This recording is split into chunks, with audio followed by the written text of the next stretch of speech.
we'll do something and we'll go into it. Okay? Okay. Okay. So don't,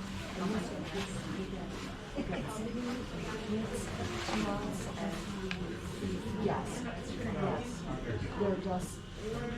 That virus has been so nasty. I said if I didn't see my Okay, all right. Lots to you. Yeah. Love you all. Love you. Thank you so much. See you. Okay. I'll be seeing you hopefully. Okay. But no pressure. Okay, all right. Okay. I promise not. Okay, all right. Have safe travel home. Thank you, you too. Folks, can you, Bye. Safe travels. can you hear me? Yes. Okay, we're starting this session now on cycling, swimming, friendships, and beyond. I'm thrilled to be with you today celebrating two of the activities that Jan and I did together more than anything else. That is cycling and swimming. Jan and I first met in June 23rd of 1993 at Jackson's Mill, West Virginia's 4-H camp. She had agreed to do a wellness journal writing program for my very first intensive WVU wellness program. While there, we biked. We began a bond that lasted to today.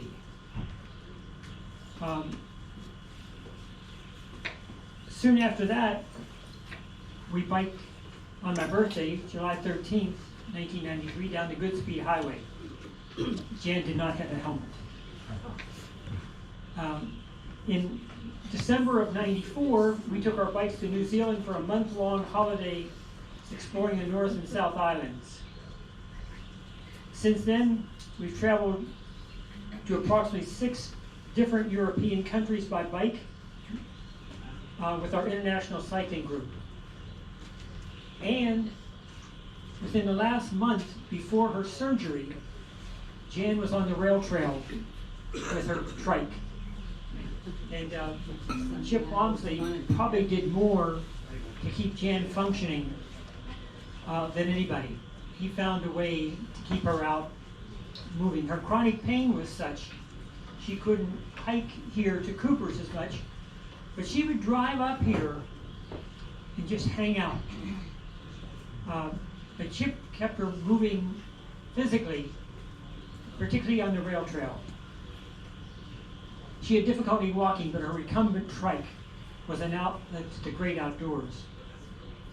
Although I was never a swimmer, Jan's presence changed that. Jan swam with Dr. Sikora and the master's group at WVU. And in approximately 1990, Jan earned the status of All-American Masters Freestyle Swimmer, besting the second place finisher by 1/100th of a second. She was not one to brag about things, but she was proud of that. And at the Cleveland Clinic and at Sundale, when she was there just lying and had not taken a step for 43 days, she would point out that she hadn't always been that way. And in fact, she had been an All-American swimmer. So, during our time together, she used to drag my sorry butt out to the pool and into Cheat Lake whenever she could. And I grew to love swimming. Most importantly, I loved doing things with my beloved bride. But today we have two people here who are going to talk about cycling, swimming, friendships, and beyond. And they so nicely have put together a program to talk about what these activities could do, not just for a person with their health and well-being, but for their overall sense of community with others. And I'm just thrilled to have with us today Dr. Kimberly Williams and Dr. Rosanna Sikora.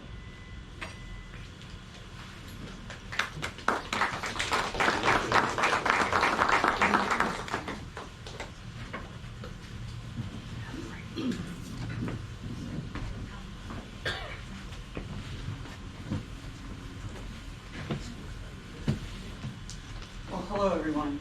I don't know some of you, but I'm Rosanna, and I'm really honored that Bill asked me to be here.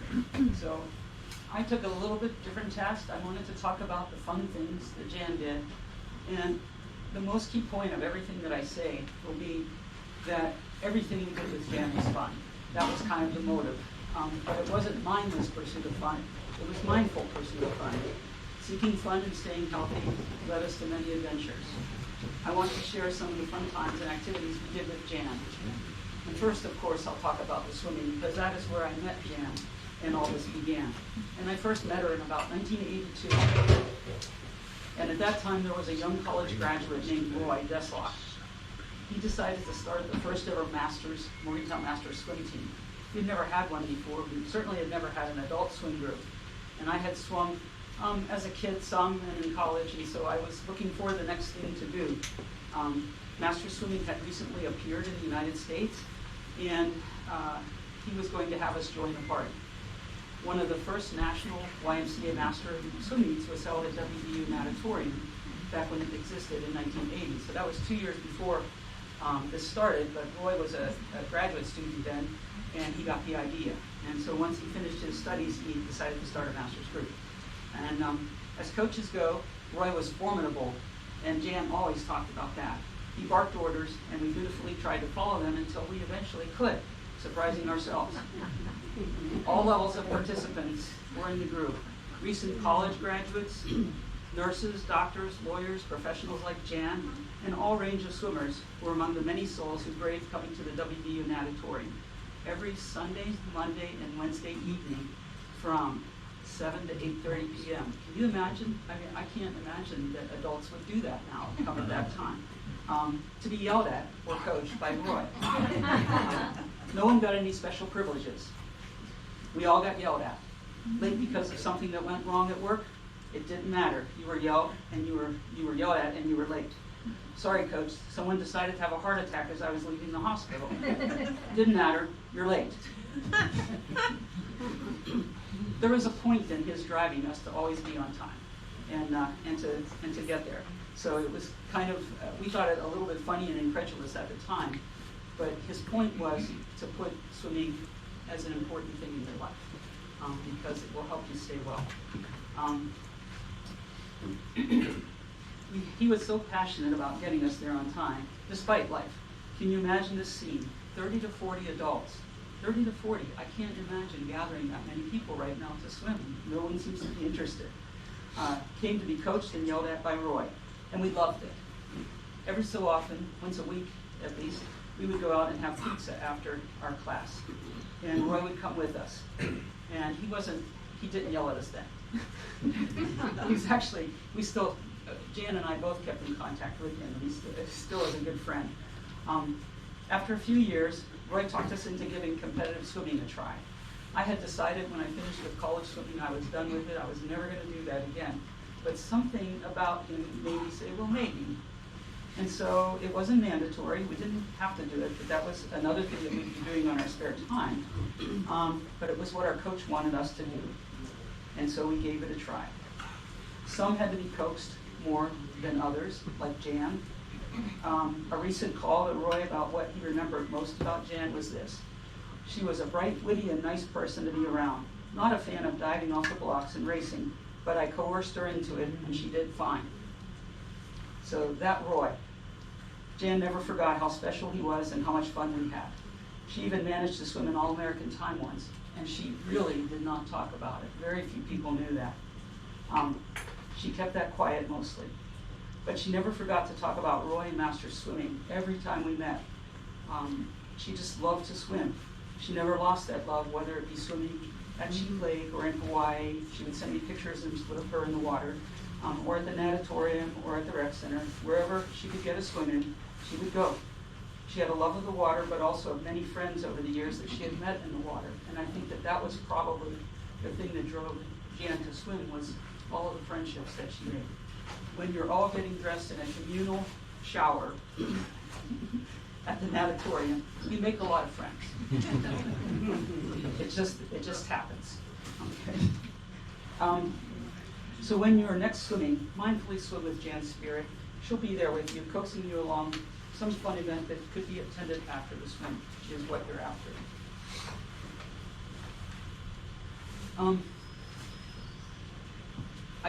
That contact with Jan and that connection with Jan in the water was just very, very special to me.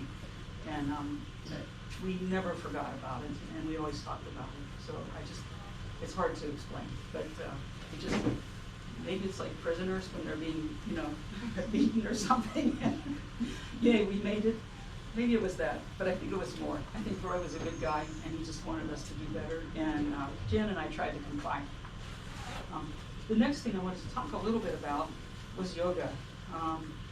I did do some yoga for quite a while. I think Nicole can attest to that. I actually started my first class on a dare. Someone dared me to take a yoga class, and I actually liked it. And we continued, but Nicole put up with us for quite a while because we were pretty bad. But the many bends and twists and giggles of yoga, along with a mindful state of coming to grips with just being. Jan was a fan of all yoga. She could not get enough. I relished every time she came to yoga class and the opportunity to visit over a cup of tea or coffee. And afterwards, we would just have fun, giggling and telling stories. Of course, she would always tell swimming stories and then other stories about what was going on in her life. So kind of a short story there, but an important one to my connection to Jan. The next one is a little bit longer and it's a little bit more woven, and so please excuse me if I mention some people you may or may not know. But many years ago, Jamie Shumway, who many of you may have known, and I started taking piano for fun class. We had a blast, and it really was fun. We were terrible, and we kept getting pushed along from beginner to intermediate to advanced. We ended up in the advanced class, and it's like, how did we get here? We suck.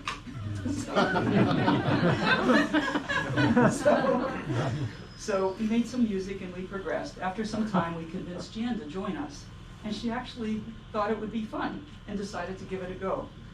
So the three musketeers, as we called ourselves, practiced and then went to class and practiced and went to class.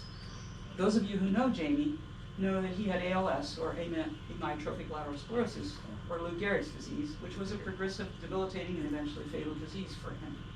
However, that issue never came up in our interactions. Jamie taught us how to stay in the moment.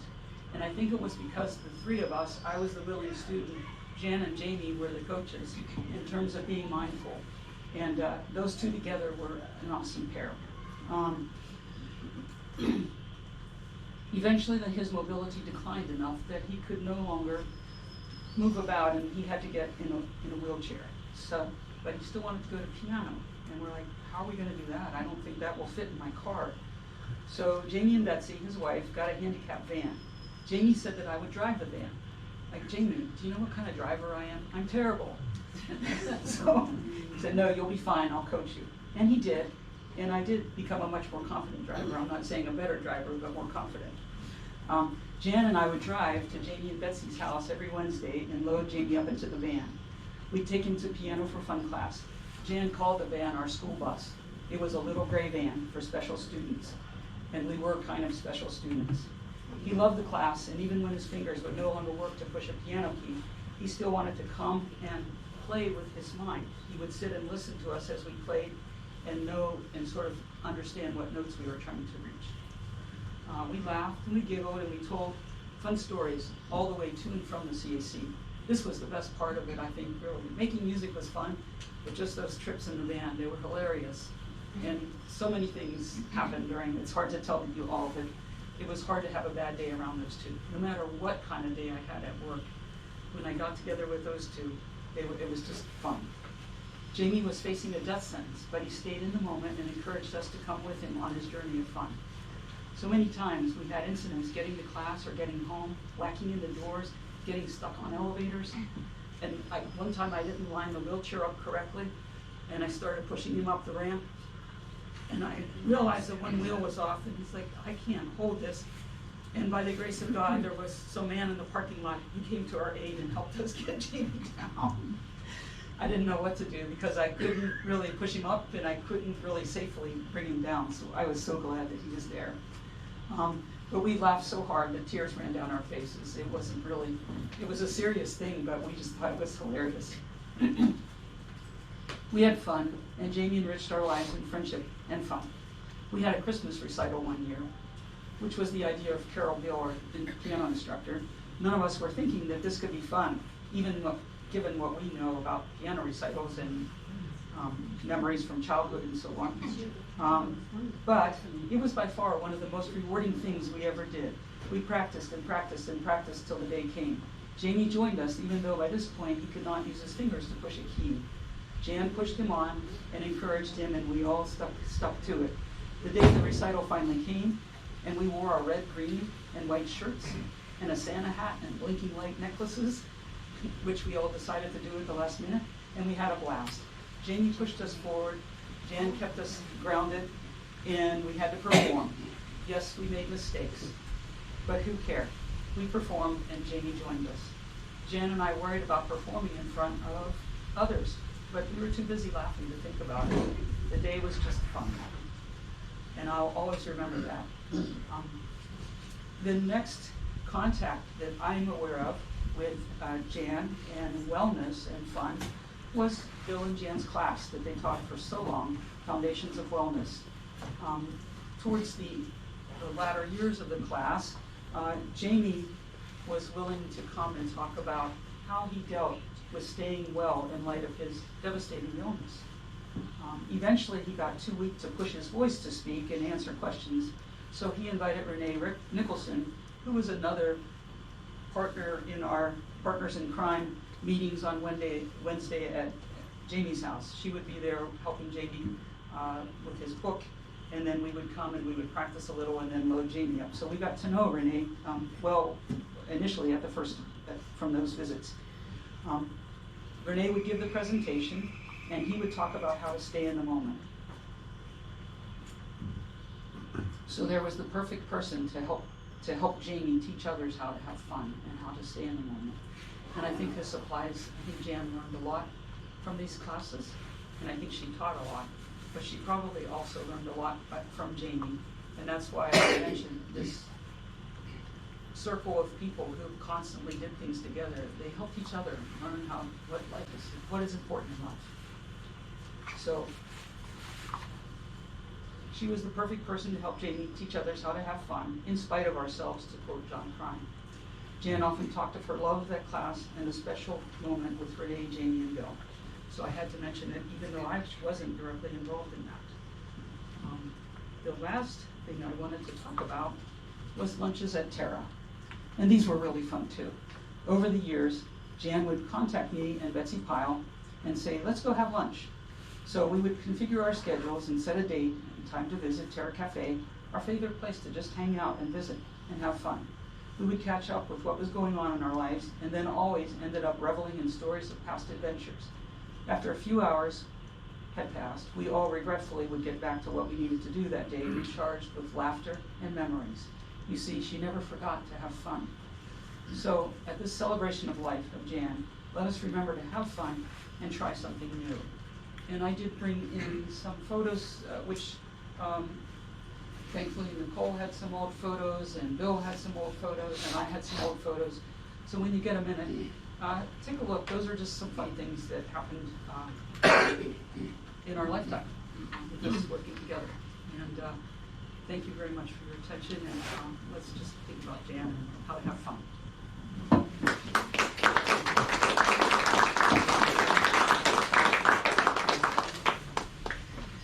Dr. Williams.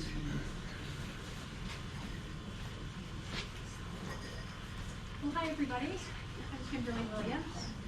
And Jan was the first person that my husband and I met in Morgantown when we moved here 28 years ago.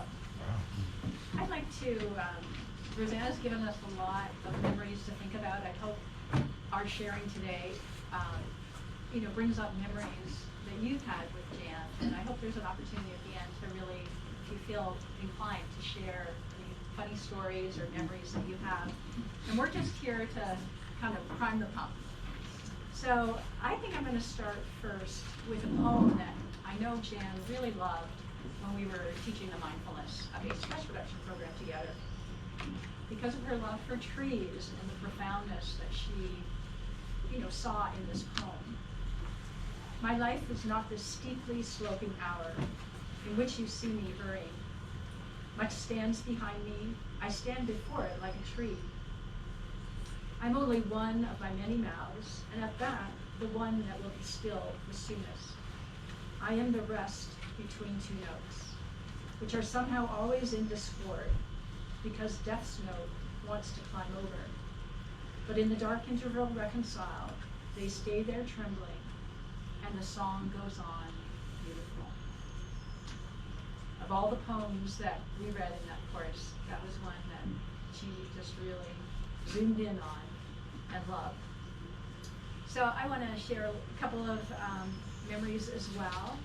So when Zig and I moved here, he got a position in the physics department, and I was deeply involved in the holistic health field. I was ready to move into an ashram, and he wanted me to move to a city.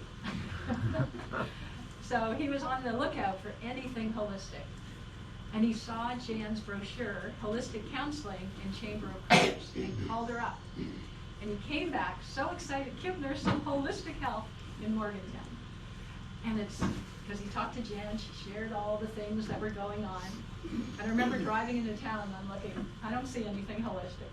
But then I met Jan, and she opened her heart and her love like she does to everyone, and brought us into her community. And that's where I met many of you that are here today. And it was a big transition for me. So it was just wonderful to have her love and kindness. And I feel like both Bill and Jan saw my potential. A lot of people don't see that, or they don't quite understand how it all comes together, but I just am so grateful for all the doors that they opened for us, and all the friendships and the fun. We always had so much fun. And so that was the gift group at the time, and it was just a wonderful thing to be a part of. Jen was always having people over for potlucks for the gift group. She was having retreats at her home. She was having workshops and things going out here in Shelter 3. And it was just so wonderful to be included in all that. And for her she was very much an experiential learner. And her and I really resonated on that. That's very much my way of doing things as well. And so she just loved to bring people together, to connect them, to bring out their potential, and to really just love them where they were at. And so I'm forever grateful for her, because our time here could have been much shorter. We've been here 28 years from that little seed that was planted.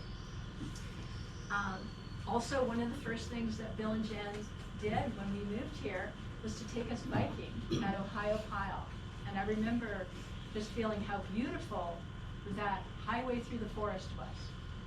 And we had a wonderful day, and it kind of opened our eyes to just how beautiful this area is and how much fun can be had.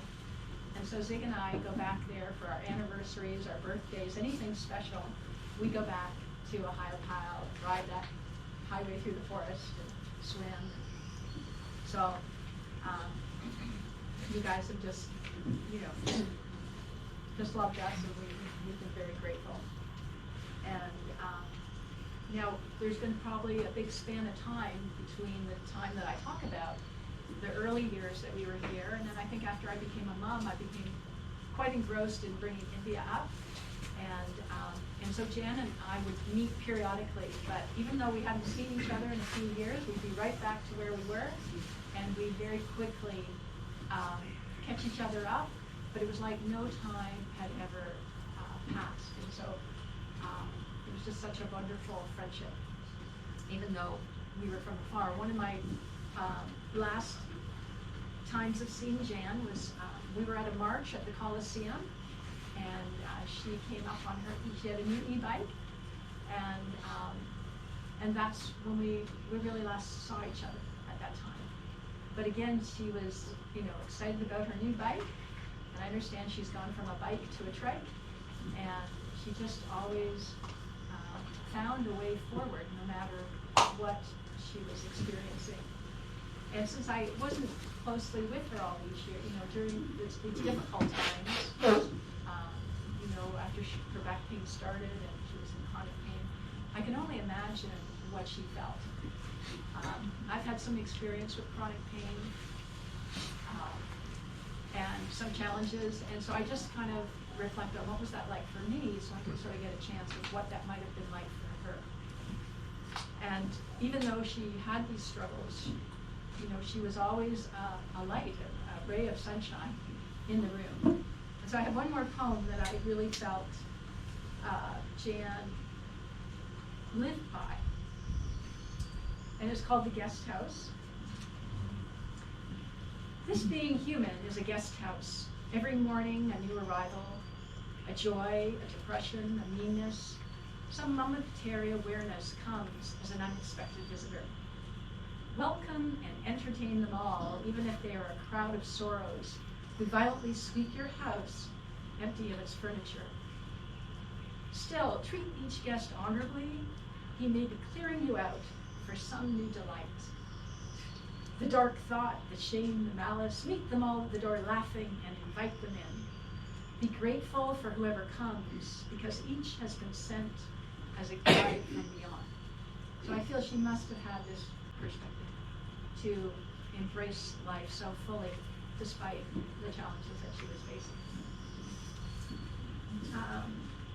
Let's see. I think, and now for the bicycle. Again, Jan we biked together in the early years, but we haven't biked, recently. So again, I'm just sort of reflecting back on my own experience and how has the bike brought me joy? Well, I was never very competitive or very athletic in school. I loved to ski and do other things, but never the usual school sports. And I was never good at running. And so I wasn't really able to engage that side of my personality until I started biking. So I remember in college, a friend of mine introduced me to long distance cycling and touring bikes. She got me into eventually cycling down the West Coast. And then more recently, in the last 10 years, I've gotten into mountain biking, which it requires such concentration and presence. For me, it's my meditation now. But at the same time, it involves confronting all of these things in the guest house, all the fears, all the just all the different things that we face in life. But it's so much fun going up and down and all around, and gradually learning to face the fear and do it anyway. So I know for Jan, just that bicycle enabled her to continue to enjoy life and to get out, even though she may not have been able to get out in other ways. And all the traveling that her and Bill did brought her to new places, new adventures, and it was always with friends. So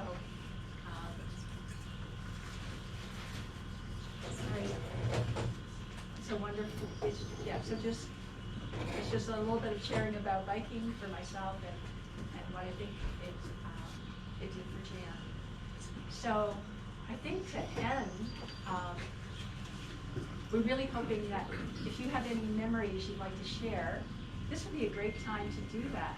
Does anybody have anything that they'd love to share? A little anecdote, a little something that our sharing brought up? I was Jen's neighbor, and I remember the first time we went swimming together. She was quite a bit older than I. She could really swim. I mean, because I'm not a bad swimmer, and I had trouble keeping up with her. She never shared the incredible discipline and the workouts that she had been doing, and that she was a competitive swimmer. I probably would have been intimidated if she had. But I remember she had perfect style. I mean, when she did her strokes, it was perfection. I mean, so anyway, that's why. I just found out why.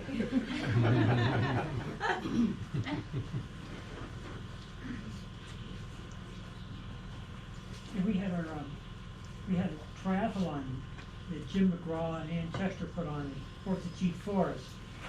And so we started by going across Cheat Lake. And I'm a very poor swimmer, she was a very good swimmer. So Jan would get across the lake first, and then when other people would come along, she'd push them back in until I could catch up.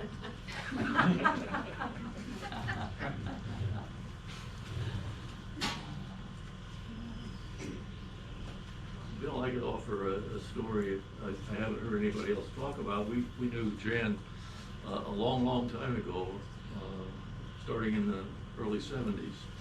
She was, we became friends, and she and Emily would go to Wesley Church at that time.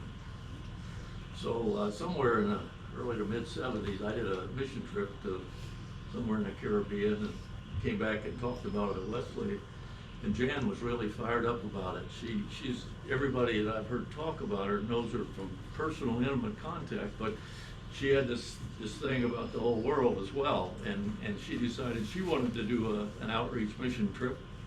And so the church decided we'd help by having a fundraising dinner, and I shared putting that together. I still remember it pretty well. We spent 4 days cooking a Mexican dinner. She was going to go to Mexico for a week, and we had a relatively newly developed kitchen we put together. We cooked from scratch. I went all over this town trying to find lard so that we could fry our own beans. And after working for 4 days, putting the thing together, serving and cleaning up, I still remember the last thing that happened in the kitchen was we washed the last of the dishes and popped up the new dishwasher rack out of the bottom, and there was a big cockroach in the middle. And it's the first one I'd ever seen in the church, and I figured it was the celebration of La Cucaracha in Mexico.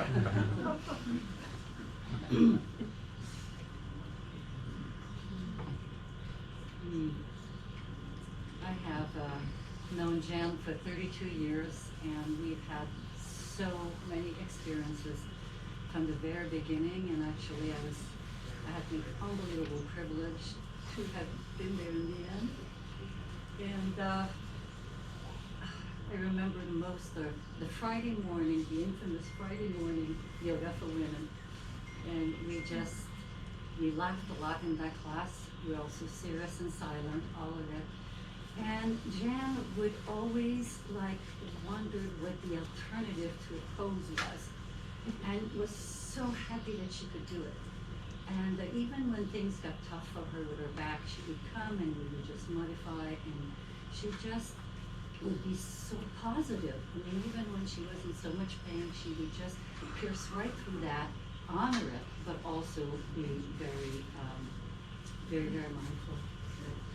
And one fun experience that Bill was there is we went sailing on Deep Creek Lake once. And Emily, Jen, and I jumped in the water to swim. And then it was time to come back, and I'm the culprit. I tried to get up first, and the ladder broke. So there we are. She broke it. So we're in the water, and there's a picture of us up there. We're laughing so hard. And we figured we needed to huddle together because we're laughing so hard, we're afraid we're going to drown. And Bill is just taking pictures, and we're thinking, you need to find a way to get us back up there. And I think he threw a rope down, and we finally got up. But that was so much fun. It was always fun. And another thing we did together was walk the hemlock forest. And I remember that because we would talk, and then we would go into deep silence. All you could hear was our footsteps. And that's what I love about Jan, that we could be together without talking in silence. And we did a lot of that together. There were so many experiences that I went through with Jan, and I just love her to death. She's my sister, really. I've never had a sister, so I've adopted a few sisters, and she was one of them. And I miss her terribly, and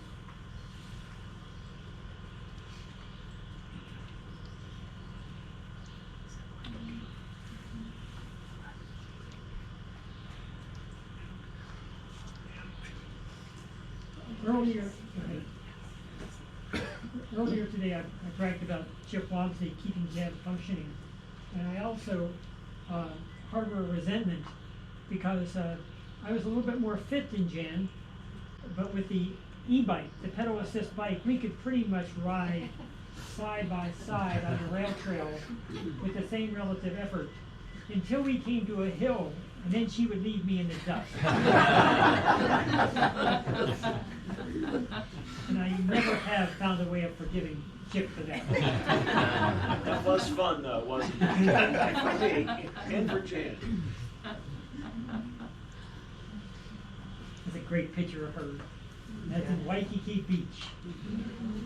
She made it to Hawaii before I did. Her first husband was a medical student, and he went there and I think did some work. And so she went there and worked in a department store. And you could see with that last picture, it wasn't all work. and you know, she also, being the outdoors person, she grew up in Southern California with a swimming pool, and like some older folks here, there was no such thing as sunscreen in those days, or if it was, we avoided it at all costs. But they would put Johnson's baby oil on your skin, so it would brown or burn more. And so she had the most fragile skin. If you took and just squeezed her hand or arm like that, it'd be a bruise. So the people at the Cleveland Clinic would say to her, "How did you ever get your skin to be that way?" And well, she said, I just did an awful lot of swimming outdoors in Southern California. And then they kind of get around to it. They'd say, "Well, do you regret now what you did?" She said, "Not one bit." She loved having a good time, loved the water.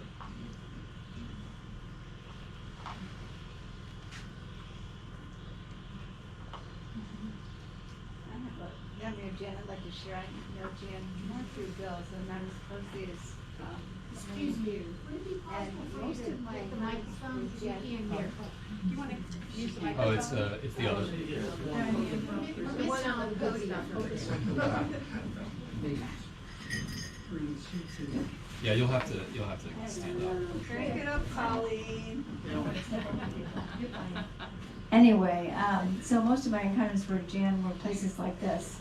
I'd be up here biking or hiking, and there would be Jan just happening by each other.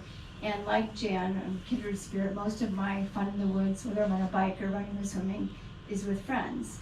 But sometimes I just needed solo time in the woods. And my space up here where I go is the same rock where Jan goes. There's a big rock on the other low side of the pond. And sure enough, I'd come up here for a solo time. I'd have a sketch pad or just want to sit.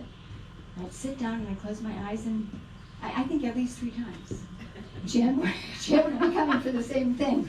So that's my special memory spot of Jen, is that rock on the low side of the pond. It's a beautiful rock. Anybody else? You want me to tell the whistle story? Sure. You want to use come in and use the microphone? I could use my gymnasium voice. Yes, your whistle story. So, the very first lifestyle class that Jan and I did solo, I don't know where Bill was, doing something else important, so, but I was, kind of like the pushy me, Holly, that I always am. And she would send us all out to do little things. And then it would be time, because I'm the timekeeper, and I'm supposed to keep everybody on schedule. So I would take my whistle, because I'm a health and physical education person, and blow this whistle to bring everybody back. Well, can you imagine Jan's face when I blew the whistle? Because she's like this. Because I've just destroyed the mood. And I'm like, but Jan, you want everybody to come back. Like, you need everybody back here, right? And she'd have those little things, those little times. And see, that would have bothered her. But she would bring those little things, and it didn't matter where everybody was, they would all come back.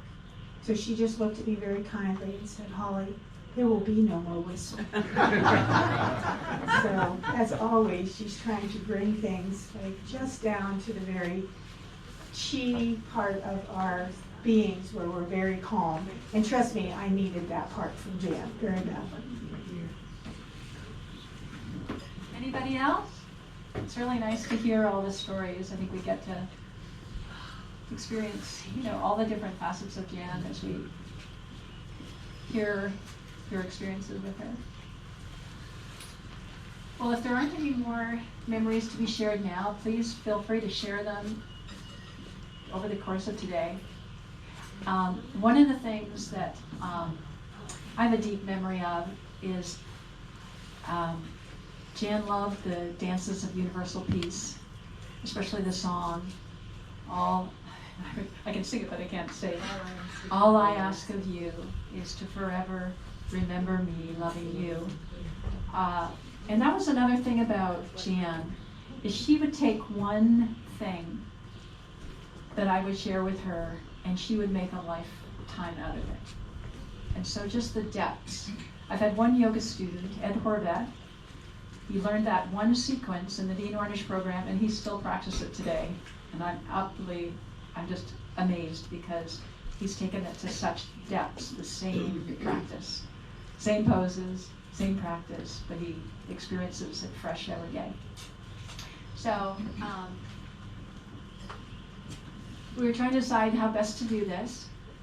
One is we could, Donna's going to play, it's a hymn maybe, not sure where it comes from.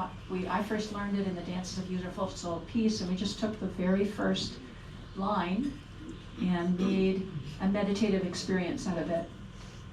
And if you don't know much about the Dances of Universal Peace, the goal is to unite all spiritual traditions and to help people unite on a very deep spiritual level. And this song is such a tribute to Jan, and the dance is a way of helping us to get there. So we didn't think we could do the whole dance, but if you're interested, I think there's 4 of us here that might be willing to do it. Will you all sing along with us, or watch along, or listen along? What do you think, girls? Okay, so why don't we come to the front, and we're just going to show you the experience, but please feel free to join in the song.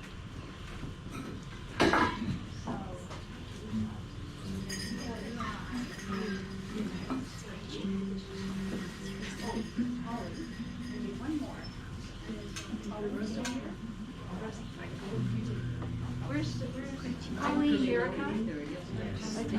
So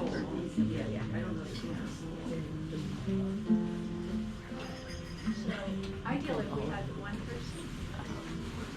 Oh, where's Erica? Is Erica still here? Oh, she. Following along, I don't know her status yet.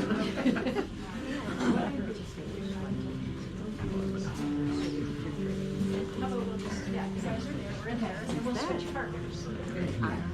So in a circle dance, we're all in a circle, and in this particular dance, we have a partner that we're going to sing to and look deeply into their eyes to connect on a really deep level. And then we'll switch partners. Okay, there's only 2 lines to the song, so once you hear it, please feel free to join us. All right, Donna, are we ready? Yes. Okay. All I ask of you is forever to remember me as loving you. All I ask of you is forever to remember me as loving you.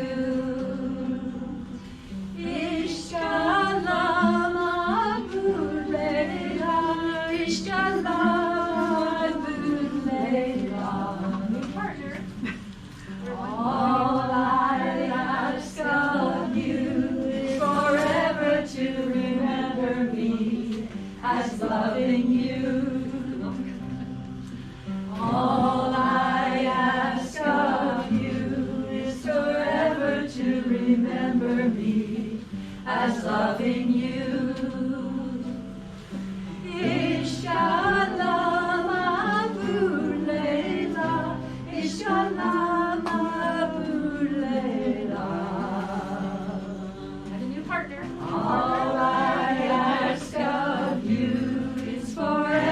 to remember me as loving you.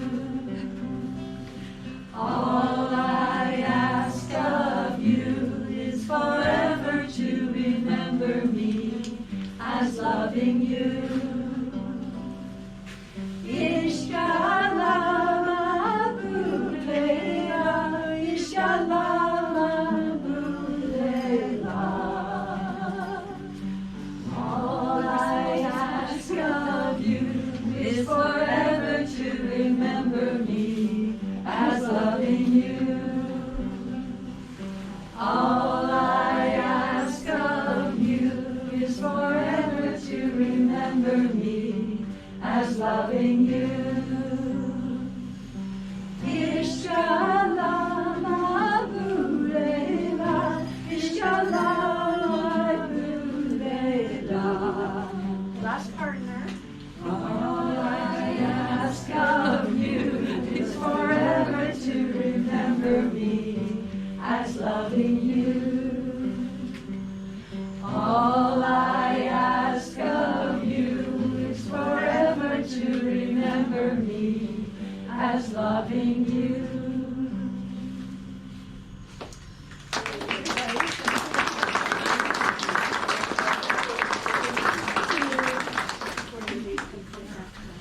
Kimberly and Siegfried sang that, as she said, at our wedding 25 plus years ago. And Jan and I sang that to each other when we were in the Cleveland Clinic Hospital. And I found a version of it online, probably played for her 50 times in the last couple of weeks.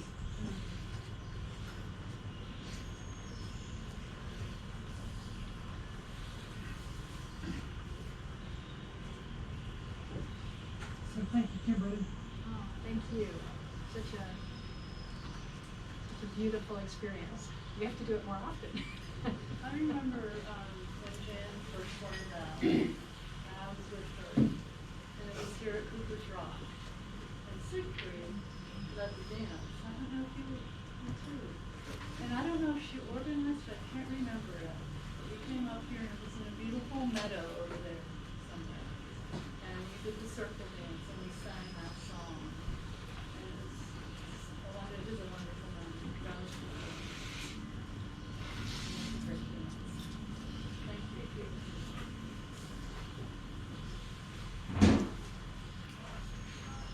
Folks, we're trying to put this ultimately on YouTube. So if you're going to speak, if you kindly come up maybe to the microphone, at least so we can capture that. We don't know how well we'll capture it, but we have no chance of capturing it if you don't do it.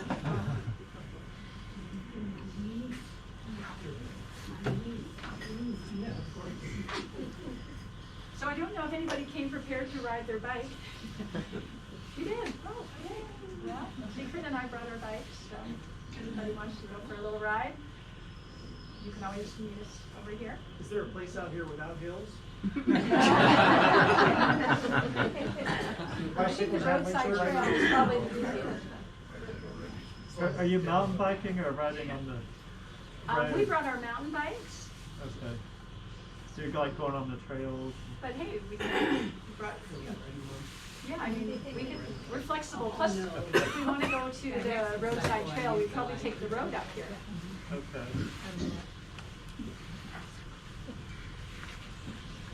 Thank you, Bill. And,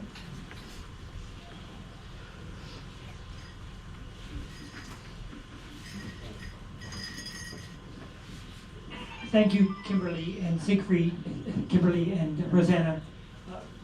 That was really quite moving. And there's just been so many things where you folks have touched our lives in a very profound and lasting fashion. As I look around, our friends and our family here have just had a tremendous impact and helped to shape who Jan and I are. And I just can't ever adequately express my appreciation. And you know, we're talking about right now cycling and swimming, but you know, I'd like to repeat what I know some of you have heard me say already. And when we were at the Cleveland Clinic, and Jan was coming off the ventilator, my nephew Kevin here, who's standing over here. Kevin, you raise your hand. He's my least favorite nephew, by the way. Liar. So if you have a chance, you know, you're walking by and kicking or something. I get enough of that. But when Jan came off the ventilator, the first thing she said is, "I want to go for a stroll." She had not taken a step. "I want to go for a stroll." It wasn't long after that, she said, "I want watermelon, I want strawberries, and I want white grape juice." And so her PEO sisters have provided that for us here today. And anytime you have any watermelon this summer, think about Jan's spirit, who is with us. And then our daughter Emily and I were fretting about something at the Cleveland Clinic. And Jan looked at us with her loving blue eyes and said, "It's going to be all right." And it is. It's going to be all right. So, in looking around, seeing all the love in this room here makes me realize, even with all the problems in the world today, and there are just so many, it's going to be all right. Love will go a lot further than discord and hate. And so if we can just continue to keep that love in our hearts, we'll all do Jan well, and it'll help to keep her spirit alive. And you know, we'll have other opportunities to say this too, but we've had a couple of people who were extraordinary in bringing this together today. Foremost is Jesse Hetty, who put this tremendous slideshow together, put the tremendous website together for Jan, and his brother Eli, who's been right there helping out, and was here this morning at the crack of dawn making things happen. I could go on listing time and again. They set up a little free library last night in our neighborhood in Jan's honor, and Jim McGraw and Ann Chester did that. We have books over here. Please help yourself. We have 150 chocolate chip cookies, and I see you folks are not doing your part. They have looked upon me as the food police. Today I'm the reverse food police. I'm trying to fatten everybody up. And those chocolate chip cookies will do it. The watermelon and strawberries, not so much. But please do help yourself to what we have here. Any further comments before we close this session out? The next session starts at 1 o'clock, and that's going to be talking about her relationships with her sisters. She belongs to the philanthropic, Jan for 45 years has been a member of the Philanthropic Educational Organization, a group that is just truly extraordinary, and they promote women's issues throughout the world. And you might have seen on the end of the program that in lieu of flowers, in lieu of anything else, you could make a donation to Sierra Leone Rising. That's largely put together by Jim Culberson's daughter, Sarah Culberson, who has a foundation that's trying to help that country, that region of that country that had a devastating civil war, but particularly trying to help young girls get an education. And you can't get an education without many things. So Jan's just trying to help that group out in ways that she can. Also, Jan has been a member, she started at Valley Community Mental Health in 1974. Jesse and Eli Hetty's mom, Hilda Hetty, was one of the crew there. But these 5 women call themselves the 05, and they've been together since about that time. And then Jan also went to elementary school, and there were 5 women. They call themselves the Sunshine Sisters. They've been, among other things, meeting by Zoom every month for many, many years. So women are just very important to our world. And we had a meeting with the PEO sisters for a while. And after the meeting, somebody spoke up because Mary Quakey was organizing the meeting. And somebody says, the whole world should be run by PEO women. One is, we have a lot more happy people and a lot fewer wars. People can just find a way to get along. But that's not the only women's groups that Jan belongs to. You had the Happy Hikers, you had the No Name Book Club, you know, these groups just go on and on. But people who just are sharing her goodness. And I know all of you here have connections with those groups, and I thank you all. So our next group will start at 1 o'clock. Any further comments? Anybody? Just sign the guest book, and there's lots of water over there, and there's coolers too. Thanks, Holly. Okay. Thank you.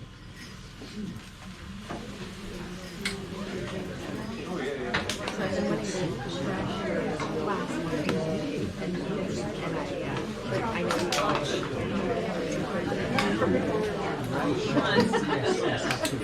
know.